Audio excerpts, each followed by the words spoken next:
A plus B, syllabe, C, métaphore, grammaire, W, hypothèse, oxymore, sache que ça se cache, et cache que ça ne se sache, Y et Z. Bonjour professeur. Bonjour Marie. Voici un message qui va faire votre affaire.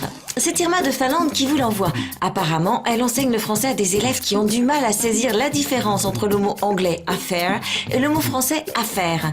Elle se demande comment leur faire comprendre la diversité de ce mot. Quelle affaire? Dites-nous professeur.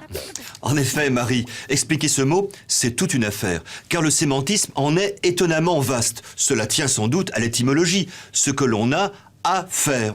Et ce que l'on doit faire en français, Marie, c'est d'abord l'amour. La signification sentimentale du mot « affaire » est attestée dès le Moyen-Âge, époque à laquelle le mot passe à l'anglais, lequel a gardé le sens.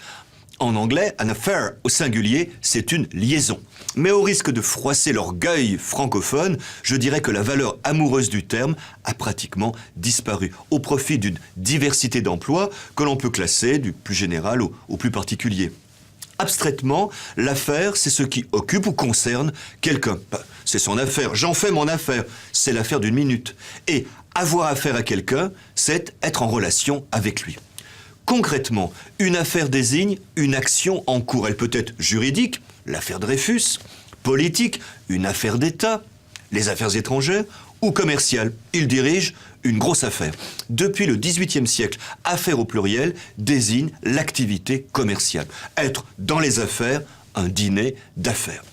Enfin, plus concrètement encore, affaire au pluriel désigne les objets habituels. Bon, je t'en prie, range tes affaires. Au total, affaire désigne à la fois les activités commerciales normales et les choses un peu embrouillées, souvent obscures et pas toujours légales. Au milieu, allant de l'un à l'autre, l'affairiste. A plus B, syllabe, C, métaphore, grammaire, W,